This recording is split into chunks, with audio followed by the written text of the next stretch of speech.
एकदासो बनंग जात, वो अजामिल का उपाख्यान अभी हम लोग वर्णन कर रहे हैं। वो अजामिल का विषय पहले ब्राह्मण बालक, सब ब्राह्मण का गुण उसमें था। वो ब्राह्मण का गुण जो है उसको बताया गया है, अयं ही सुत संपन्न। ये व्यक्ति जब बालक था, ये जो युवक था, उनका शादी हो गया था, तो सुत संपन्न, सुत का अर्थ होता है वेद का ज्ञान। वेद का नाम है श्रुति, और जो वेद का ज्ञान सुन के लाभ किया है उसको कहा जाता है श्रोत्रियम और श्रुत। जो वेद का ज्ञान सुना है गुरु से, ये सुनने का चीज है। पहले सुने, ये जो हम लोग सत्संग चला रहे हैं, इसका उद्देश्य है कि वेद का जो ज्ञान है उसको आप लोग आ करके सुने। सुनते सुनते ज्ञान लाभ होगा। पढ़ने का भी जरूरत नहीं है। कोई अगर पढ़ने को लिखने को नहीं जानता है तो उसको ज्ञान कैसा होगा? सुन के होगा। भगवान कान दिया है। असल में पहले वेद का ज्ञान सब कोई गुरु से सुन करके ही सीखता था। लिखित पुस्तक नहीं था। लिखित पुस्तक ये कलियुग का प्रारंभ में व्यासदेव देखा कि कलियुग में स्मरण शक्ति कम हो जाएगा, इसीलिए केवल सुन करके उसका ज्ञान लाभ नहीं होगा। वो किताब पढ़ना चाहिए, रखना चाहिए।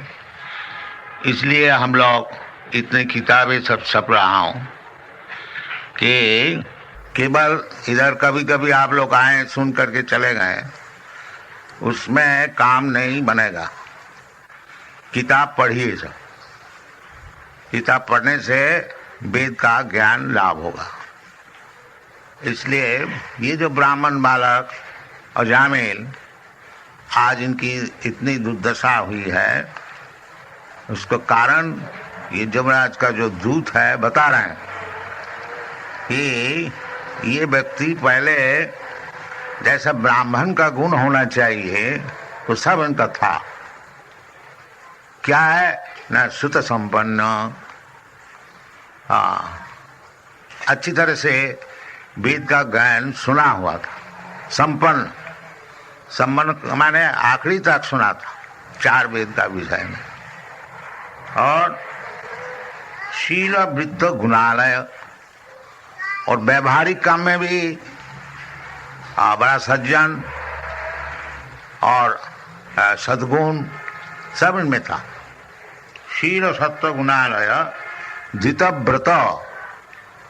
और धृतव्रत का अर्थ होता है जो काम करना है उसको व्रत धारण के किया जाए, इन्हें फुल डिटर्मिनेशन, धृतव्रत। हाँ, भगवद गीता में भगवान कहते हैं महात्मानुस्तुपां प्रार्थ दैवी प्रकृति महास्थित भजन्ति दृढ़व्रत। द वर्ड इज, ये शब्द का बताया है दृढ़व्रत और दृढ़व्रत। दृढ़ मीन निश्चित। सवेरे 4 बजे उठना है, निश्चित, उसमें कोई फर्क नहीं पड़ेगा। कोई 4 बजे उठा और कोई नहीं उठा, नहीं, रोजाना अवश्य उठना चाहिए 4 बजे। उसका नाम है धृतव्रत और दृढ़व्रत। ये नहीं जो ऑकेजनली कभी कभी हम उठ जाते 4 बजे, नहीं, रोजाना उठना चाहिए। ये ब्राह्मण का काम है। धृतव्रत मृदु, बड़ा शांत स्वभाव, दांत, यानी अपना इंद्रियों को दमन करके रखना ये ब्राह्मण का काम है। समो धमो, मन को स्थिर रखना, इंद्रियों को स्थिर रखना, समो दमो तितिक्षा, ये सब सीखना चाहिए। तो इसीलिए बताया था मृदुदांत सत्ववान। सत्ववान का अर्थ होता है कभी झूठ नहीं बोलता। सत्ववान मंत्रविद, और वेद का मंत्र सब कंठस्थ, और शुचि, बड़ा शुचि संपन्न, neat and clean, thrice taking bath, 3 दफे स्नान करते हैं, कपड़ा और शरीर खूब शुद्ध रखते हैं, और गुरु अग्नि अतिथि विद्याना, ये 3 वस्तु को सत्कार करना।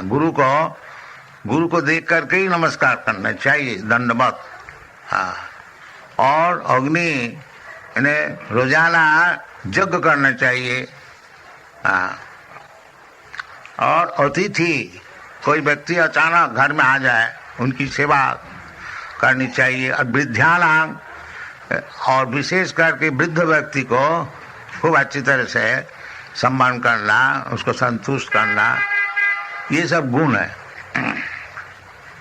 और शुश्रूषु अनहंकृत, ये ब्राह्मण बालक ये सब करते थे, और अहंकार भी नहीं, जहाँ इतना करने वाला है। अनहंकृत, सर्वभूत सुहित, और सबके लिए सुहित, यानी उसको अच्छा सोचना, सबके लिए, सबका मंगल हो। सर्वे सुखी न भवन्तु, ये सब मनुष्य का सद्गुण है। साधु, और साधु एक एक शब्द का अनेक बहुत बड़ा लंबा चौड़ा अर्थ है, संक्षेप में आपको बता रहा हूँ। तो साधु का अर्थ होता है भगवत भक्त। भगवान जैसे बताया है भगवत गीता में, साधु रेव समन्तव्य। साधु का अर्थ होता है कौन? भजते माम अनन्य भाग, और पीछे सुदुराचारो भजते माम अनन्य भाग, साधुरेव समन्तव्य। जो कि भगवत भक्त है, भगवत सेवा छोड़ करके और दूसरा काम उनका नहीं है, उसका नाम है साधु। ये साधु शब्द भी आया है। मितवाक, और ज्यादा अनशन बकता नहीं। ये भक्त का उचित है कि केवल भगवान का ही नाम कीर्तन करें। अनशन बकने से खाली परमायु हानि होती है, उसमें कुछ लाभ नहीं है। इसलिए शास्त्र में कहता है वाचांसी वैकुंठ गुणानुवर्णने।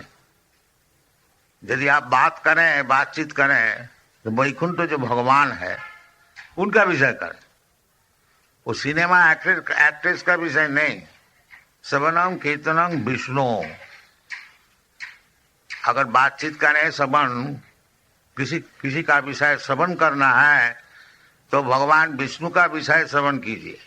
और किसी का विषय कुछ बोलना है तो वो भगवान का विषय ही बोलिए।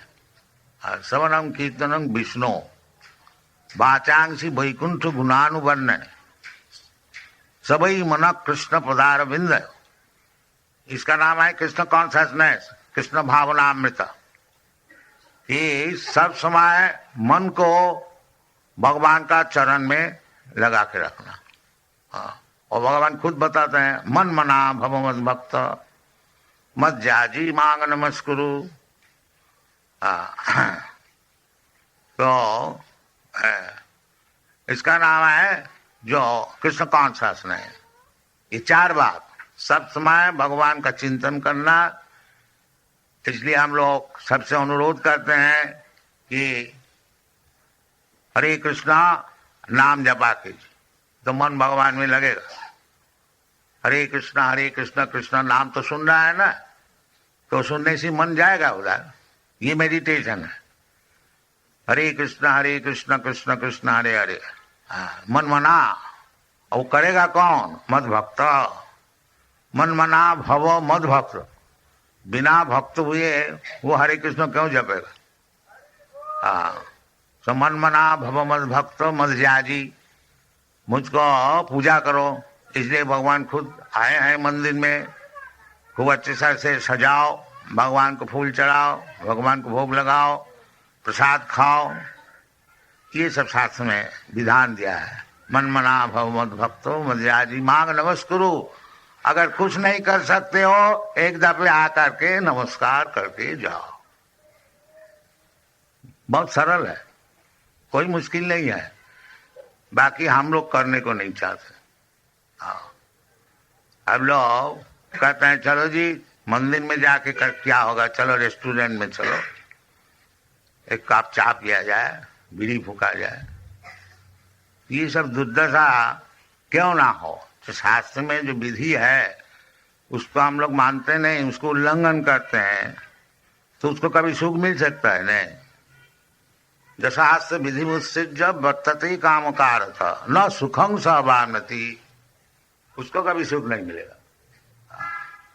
शास्त्र विधि को उल्लंघन करेंगे और हम सुखी रहेंगे, ये संभव नहीं है। हाँ, तो ये बालक, ब्राह्मण बालक, ये युवक, हाँ 20-25 बरस उम्र, ये सब चीज सीख लिया था। हाँ, ब्राह्मण का घर में जन्म लेने का उपकार क्या है, दूसरे को सीखने पड़ता है। और ब्राह्मण का घर में जन्म होने से पिता माता का आचरण देखकर ये खुद ही सीख जाता, ये उपकार है। और ब्राह्मण का घर में जन्म हुआ और पिता माता का भी ब्राह्मण का आचार नहीं है, तो बालक कैसे सीखे। और उसको सिखाया भी नहीं जाता स्कूल कॉलेज में भी, तो ये पतन हो गया। तो पतन होने का बहुत कारण है।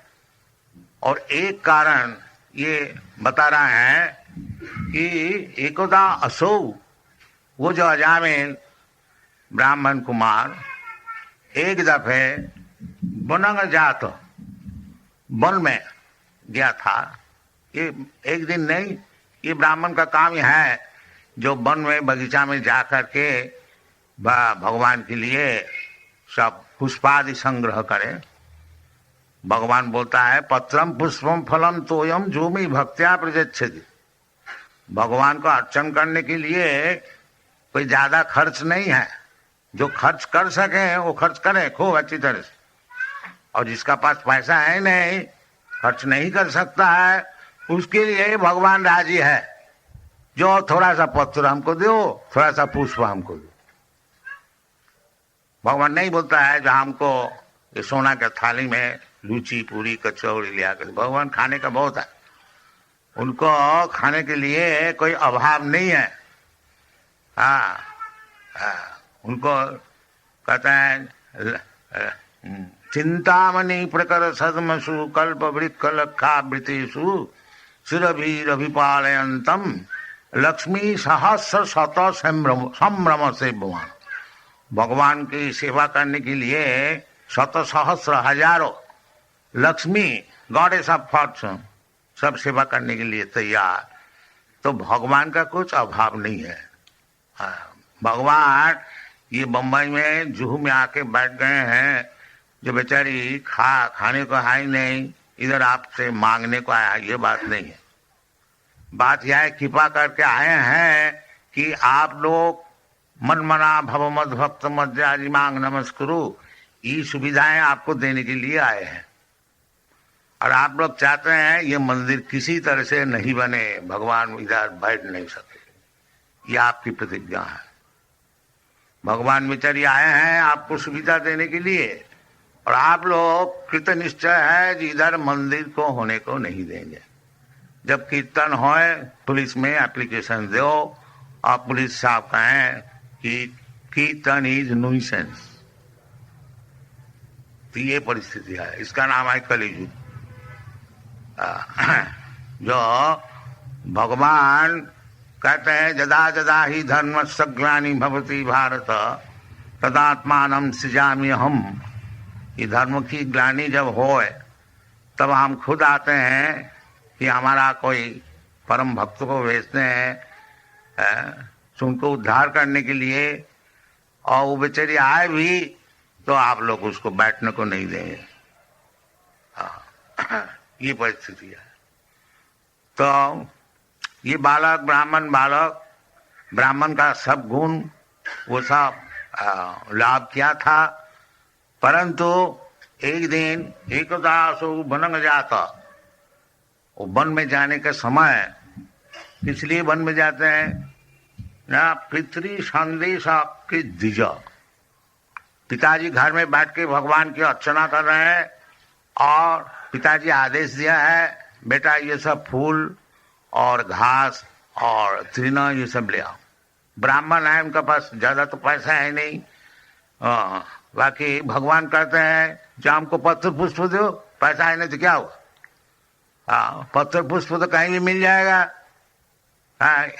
घर में भी मिल सकता है, घर का बाहर में भी मिल सकता है। ये कोई बात नहीं है जो लुची पूरी हलवा देने से ही भगवान संतुष्ट रहेंगे। नहीं, भगवान कहते हैं पत्रम पुष्पम फलम तो यम जूमी भक्त्या प्रजते तद हम अस्नामी, मैं उसको ग्रहण करता हूँ, खाता हूँ। और भगवान आपका हाथ में एक दफे खा लिया तो फिर आपको क्या अभाव होगी, तब तो आप सबसे बड़ा आदमी हो गया। ये सब उदाहरण है जो भगवान एक दफे जिसका हाथ से खा लिया था उसको कभी दारिद्रता नहीं रहेगा। शास्त्र में बताते हैं। आजकल सब कोई हम लोग को पूछते हैं जी भगवत भजन करके क्या होगा, आदमी सब गरीब है और उसको पहले खाने को चाहिए, और हम लोग एडवर्टाइज करते हैं जिसको खाने के लिए कोई संस्थान नहीं है, पहनने का कपड़ा नहीं है और रहने का जगह नहीं है, आइए हमारा पास, हम बम्बई में और अच्छी तरह से मकान बना रहे हैं, सब आइए रहिए। बाकी कोई नहीं आता, हमको परदेश से आदमी लाने पड़ता है मंदिर चलाने के लिए, कोई आते नहीं। ये बहुत खेद का बात है, जो भारतीय क्रिश्चियन है उसमें भारतीय कोई आता नहीं, वो मिल में जाता है, इधर नहीं आता।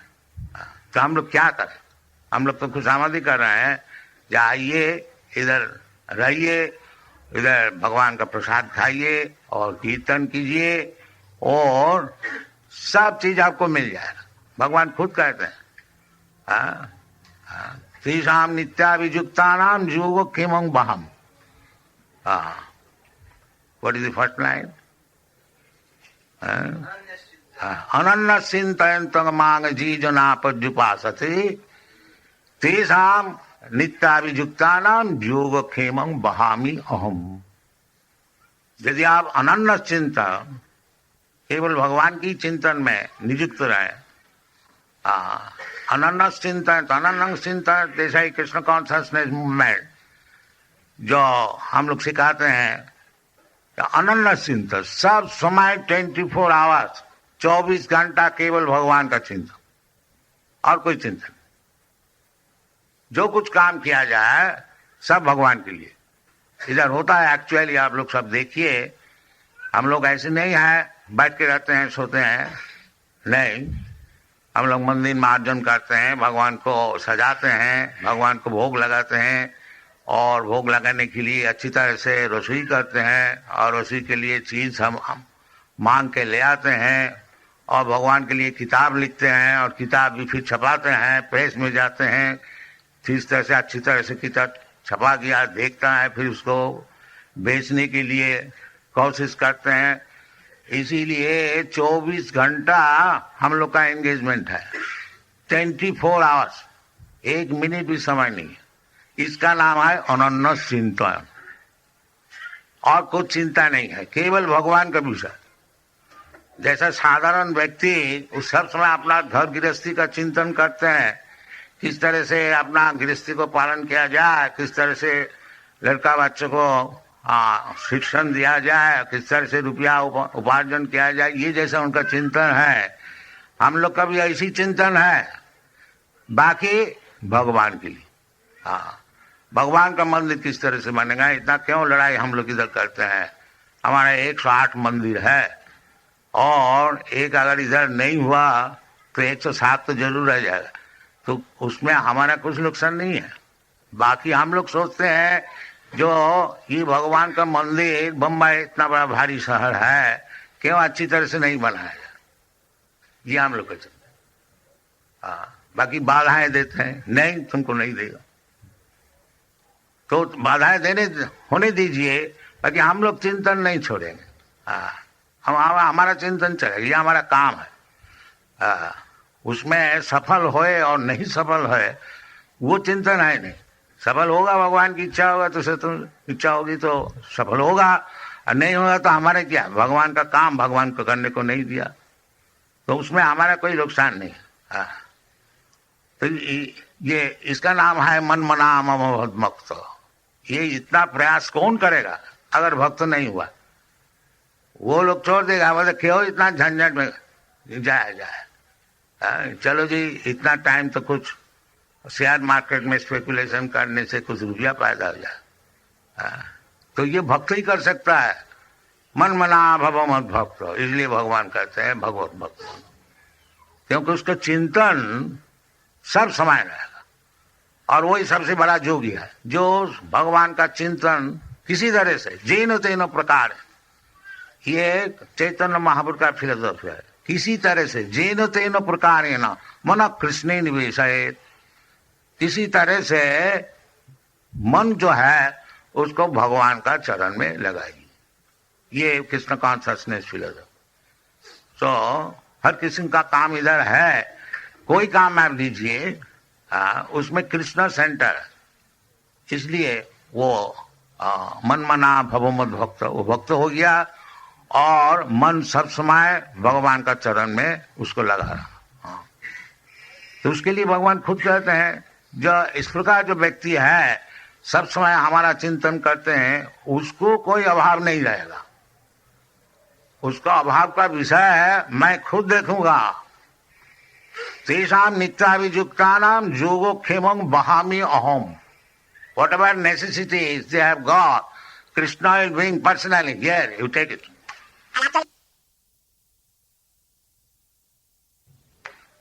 And actually आप लोग देखिए सब, हमारा 108 मंदिर है सारा दुनिया में, और एक एक मंदिर में 50 से कम नहीं 200, 250, 300 तक है भक्त लोग। और समझ लीजिए कितना भक्त है 108 मंदिर में सारा दुनिया में। लंदन में है, न्यूयॉर्क में है, लंदन में 2 है, एडिनबरा में है, और लॉस एंजलिस में है, बॉस्टन में है, अमेरिका में 40 है, ऑस्ट्रेलिया में है, कनाडा में है, सब जगह में है। बाकी कोई भी मंदिर में आप लोग जाइए देखिएगा कुछ अभाव नहीं है। जोगो क्षेमं वहामि हम, ये प्रैक्टिकल है, ये थियोरिटिकल नहीं है जो हम लोग धोखा देते हैं, बात बताते हैं। आप जाइए मुंबई में भी देखिए कितना परेशान हम लोग हो रहा है, बाकी हमारा सेवा पूजा चल रहा है। अगर मंदिर बनाने को नहीं भी दे तो हमारा सेवा पूजा तो चल रहा है, उसमें हमारा नुकसान कोई नहीं है। बाकी जो लोग बाधा देते हैं उनको नुकसान होगा, जरूर होगा। ये भगवान कभी सहन नहीं करेंगे। तो ये सब होनी चाहिए भारत में, विशेष करके ये, क्योंकि भारतीय संपत्ति है भगवत भक्ति। भगवत भक्ति जो है विशेष करके भारतवर्ष में ही है, इसलिए देवता लोग भी भगवान से प्रार्थना करते हैं कि हमको फिर भारतवर्ष में जन्म दीजिए। इस शास्त्र में भारत भूमि ऐसी है पुण्य भूमि कि इधर में जिसका जन्म हुआ है वो स्वाभाविक तौर से ही भक्त होते हैं, उसको जबरदस्ती उसको अभक्त बनाया जाता है। अभी तक जब हम लोग कोई संकीर्तन मूवमेंट किसी शहर में करते हैं, आप लोग देखा होगा मुंबई में हम लोग वो what is that place, cross मैदान में 2 दफे 3 दफे किया था। तो 30,000 40,000 व्यक्ति सब आते थे। कलकत्ता में किया था, उधर भी यही, हैदराबाद में किया था, मद्रास में किया था। तो अभी तक भगवत भक्ति भारतीय लोग भूला नहीं है, उनको जबरदस्ती भुलाया जाता है। तो भूलना नहीं, इसको छोड़ना नहीं। फिर मनुष्य जीवन का असफलता हो जाएगा। ये नहीं, मनुष्य जीवन का सफलता चाहते हैं तो ये भगवत भक्ति अवश्य ग्रहण किया जाए। भगवत भक्ति हीन जाति जपस्तप क्रिया अप्राणस्य ही देह स मंडनं लोकरंजन। भगवत भक्ति जिसका है नहीं, उनको बड़ा जाति और जपस तप ऑस्टेरिटी तपस्या और क्रियाकांड ये सब कैसी है? दे अप्राणस्य ही देह स मंडनं लोकरंजन। जैसा मुर्दा को सजाया जाता है, मुर्दा को सजाने से मुर्दा का क्या लाभ होता? कुछ नहीं लाभ होता, न किसी का लाभ होता।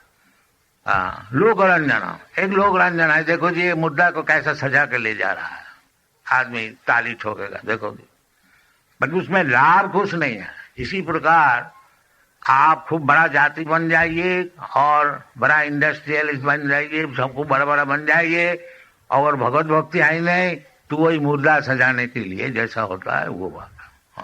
किसी भगवत भक्ति नहीं छोड़ना चाहिए। और ये भगवत भक्ति, ये जो अजामिल पिता का निर्देश अनुसार कहते हैं पितरी सदृश कृत दिजो, ये ब्राह्मण का लक्षण है। तो पिताजी पूजा में बैठे हुए हैं और पिताजी ऑर्डर दिया है, आज्ञा है, बेटा थोड़ा फूल फल ले आओ और भगवान को सेवा में लगाएंगे। और द्विज, ये द्विज का काम है। आदाय तत्वावृत्य फल पुष्प समित कुशान, और पिता का निर्देश अनुसार वो बालक फल फूल और समित इन्हें कुश ये सब लेकर के आ रहे थे वन से। और रास्ता में क्या देखा है कि ददर्शा कामिनं कश्चित्, एक कामी पुरुष को देखा। कामी माने शूद्र, शूद्र होता है कामी और ब्राह्मण होता है संयमी, काम को संयमन करते, सम दम। अगर कोई व्यक्ति काम लास्टी डिजायर को दमन नहीं कर सकता है वो शूद्र है, और जो दमन कर सकता है वो ब्राह्मण है, वो स्वामी है, वो गोस्वामी है। स्वामी का अर्थ होता है मालिक, गोस्वामी का अर्थ होता है जो इंद्रिय का मालिक। साधारणतः इंद्रिय का दास होता है। जीवा है एक इंद्रिय, वो बोला जी एक बीड़ी हमको दीजिए, जीवा सूख गया है तो इसी वक्त बीड़ी देनी चाहिए। इसका माने मैं जो है जीवा का दास है। जीवा बीड़ी मांग रहे हैं, सिगरेट मांग रहे हैं, हम भी उसको दे रहे हैं। इसका माने हम तो समझते हैं मालिक है इंडिपेंडेंट, बाकी हम जीवा का दास है। और जब अब जीवा का दास नहीं होंगे, जीवा बोलता है हमको बीड़ी दीजिए, आप जब बोलेंगे नहीं बीड़ी नहीं, तब अब जीवा का दास नहीं, गो का दास नहीं है, गो का स्वामी है, गोस्वामी, उसका नाम है गोस्वामी। जीवा एक इंद्र है, इंद्र का नाम होता है गो, और जब गो का दास हो जाते हैं तो गो दास, और जब गो का स्वामी हो जाते हैं तो गोस्वामी, इसका नाम है। गोस्वामी ये नहीं है तो नाम में तो गोस्वामी है और है बीड़ी का दास, ऐसे काम नहीं चलेगा। हाँ, गोस्वामी का अर्थ होता है जो गो का स्वामी है। स्वामी जो टाइटल दिया जाता है सन्यासी को, इसका मतलब है जो सब इंद्रियों का स्वामी है, इंद्रिय का दास नहीं है। इसी प्रकार कहते हैं आदाय तथा फल पुष्प ददर्श कामिनं कश्चित्, कामिनं लस्टी मैन, दैट मीन शूद्र। एक शूद्र को देखा, कामिनं कश्चित् शूद्रं, शूद्र बता दिया, सह क्वचित् शूद्रं सह बुधिष्यया पित्या च मधुमौरेयं मदा घूर्णित नेत्रया। देखा जो एक औरत शूद्रा ने दोनों ही शराब पिया था, मद घूर्णिता, मद का अर्थ होता है शराब, और उसमें ब्रेन पजल हुआ गया था। मदघूर्णिता इत्याच मधुमौरेयं मदा घूर्णित नेत्र, आग भी घूम रहा था। इन्हें बहुत अच्छी तरह से पिया हुआ था शराब। आजकल तो इसमें इनकरेजमेंट दिया जाता है, जाइए इधर शराब का दुकान है, बाकी ये सब शूद्र का काम है।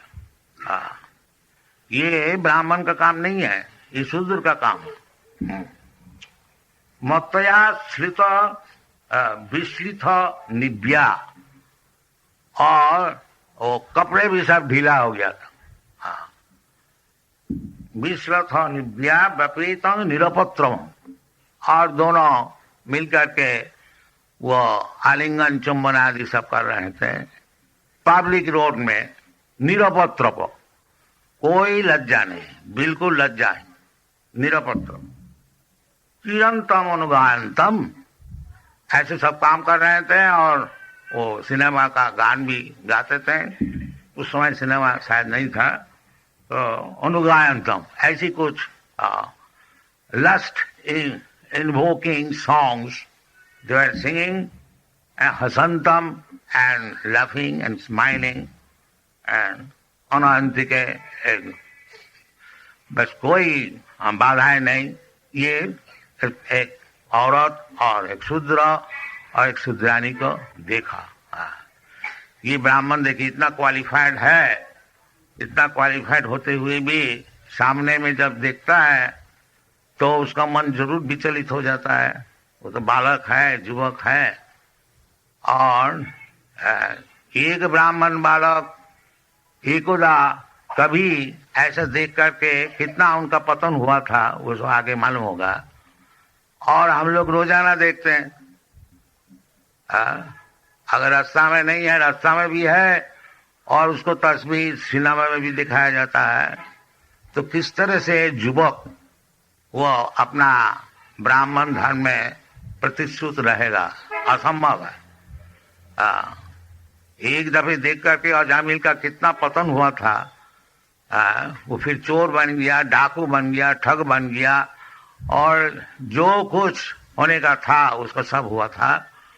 और एक दफे देख करके, एक शूद्रानी को आलिंगित देख करके, और हम लोग रोज देख रहे हैं सिनेमा में, तो हमारा कितना पतन हुआ है और होने वाला है वो आप लोग थोड़ा समझ लीजिए। हाँ, ये कलियुग है। इसलिए ये जो भारतीय कृष्टि वैदिक सभ्यता, इसको साधारण तौर से रक्षा करना बहुत ही मुश्किल है। हाँ, इसलिए कलियुग जैसा बीमार है ऐसा दवाई भी है। हाँ, ये शास्त्र में ऐसा बताया है जो कलियुग जो है ये दोष का निधि है, समुद्र है दोष का, इतना दोष है। ये भागवत में 12वें स्कंद में बताया गया। तो इसके लिए दवाई क्या है, दवाई भी बताया। वो क्या चीज है? कलो दोष निधि राजन अस्ति जी को महान गुण।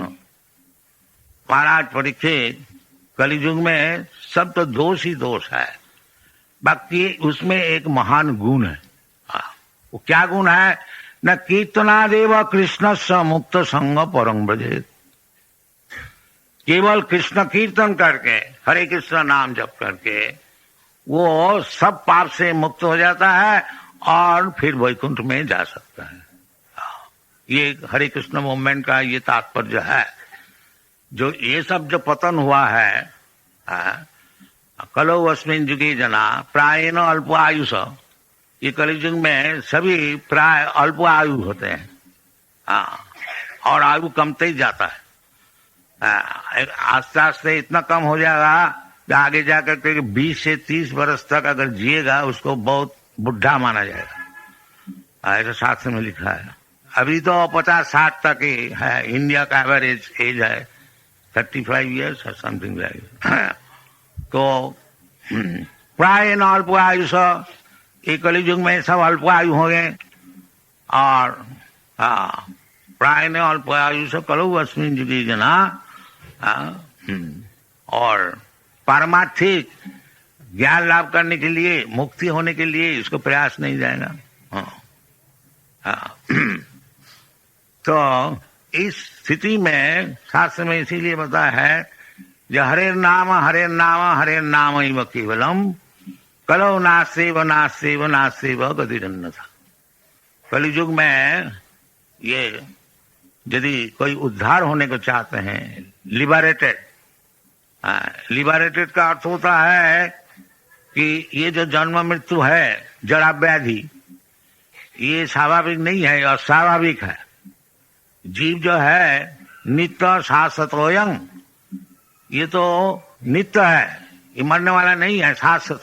न हन्नते हन्नमानि शरीरे, और ये शरीर जो उपस्थित शरीर है, ये नष्ट हो जाने से जीवात्मा नष्ट नहीं होता, उसका और एक शरीर मिलता। तथा देहांतर प्राप्ति, तो यदि मैं और आप सब नित्य है और भगवान भी नित्य है, नित्य नित्यानांग चेतन चेतनानां, भगवान भी नित्य वस्तु है, चेतन वस्तु है, और हम लोग भी नित्य वस्तु है, चेतन वस्तु।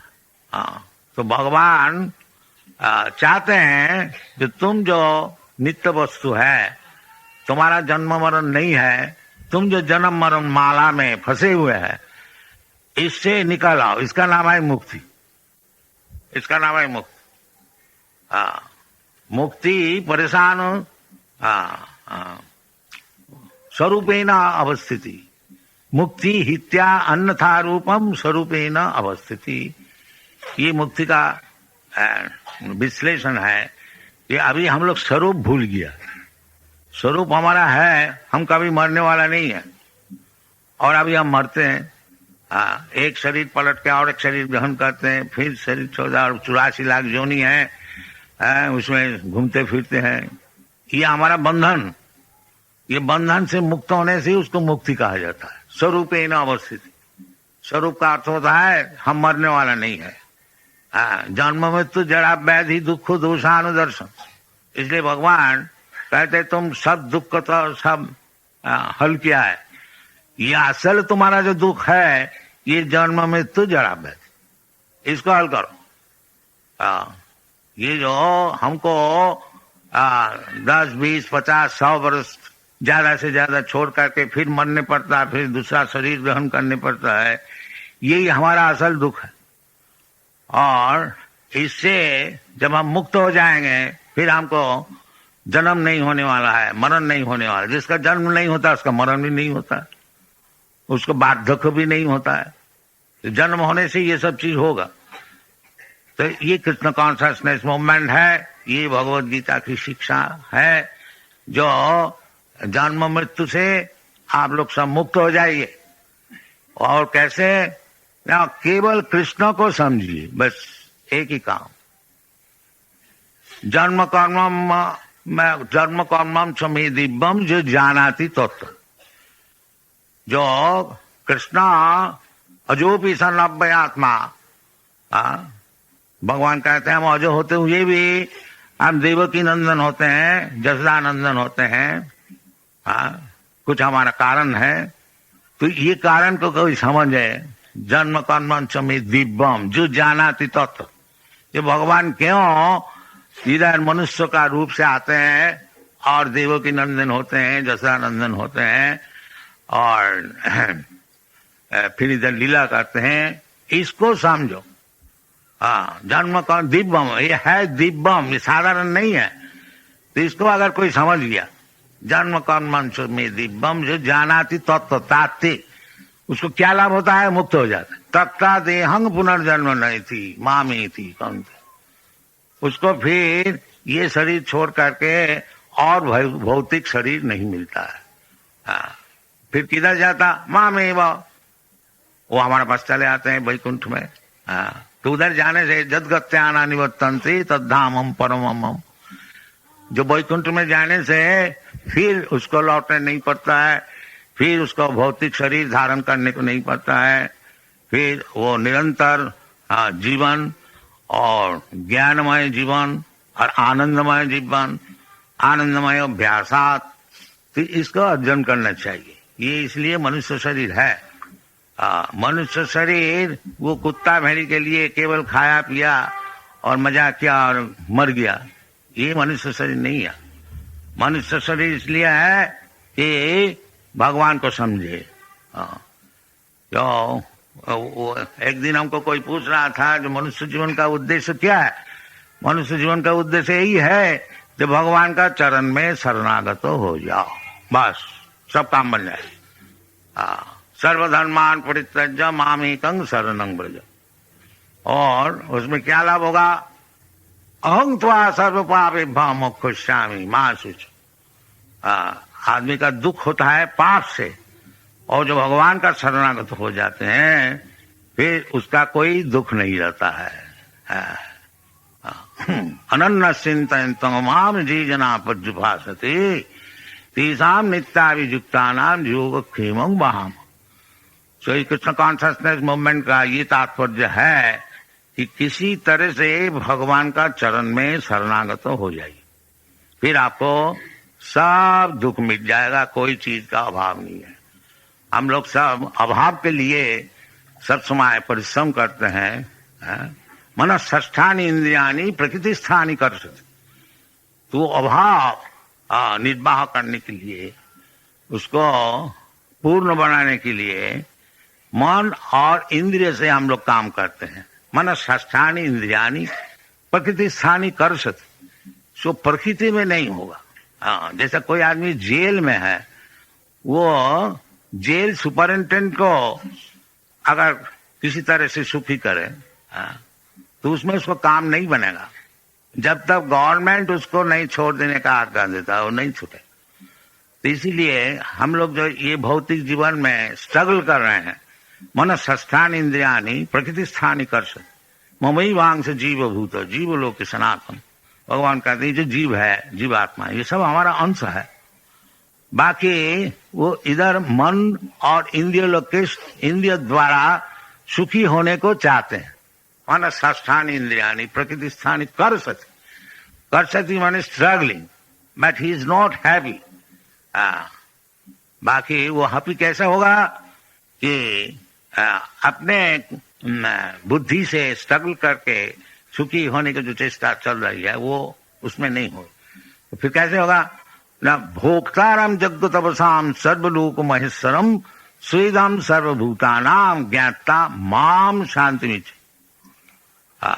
वो जो मेंटल कॉन्कॉक्शन क्रिएशन करते हैं, ये प्लान किया जाए तो हम लोग सुखी हो जाएंगे, ये प्लान किया जाए, वो कभी नहीं होगा। क्योंकि वो मन का प्लान है, वो भगवान का प्लान नहीं है। और दुनिया में भगवान का प्लान चलता है, हमारा मन का तुम्हारा मन का प्लान नहीं चलेगा।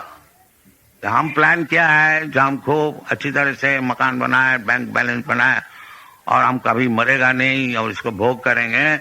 बाकी भगवान का प्लान है तुमको मरना ही पड़ेगा, इसको सब छोड़ना ही पड़ेगा।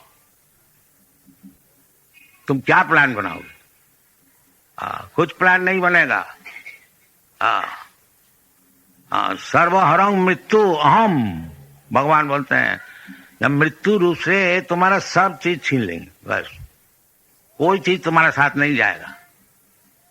बस ऐसी आए हो ऐसी जाओगे, एक शरीर लिया था अभी और एक शरीर मिलेगा, बस ये प्लान है हमारा। दैवी जैसा गुणमयी ममो माया दुरुत्तया, ये भगवान की माया की प्लान है, इसको आप अतिक्रम नहीं कर सकेंगे। दुरतिक्रम, it is not possible. You may try your best struggle but it is not possible. तो मामेव जब प्रबद्धन्ते माया में तांग तरंति थे, जो भगवान का भक्त हो जाते हैं वो फिर नई प्लान बनाते हैं। वो तो भगवान का चरण में अपने को छोड़ देता है। जब भगवान आप ही का प्लान चलता है और अब आपका चरण में मुझको हम समर्पण कर दिया, जो प्लान आपको बनाना है बनाइए। Thank you very much. Hare Krishna.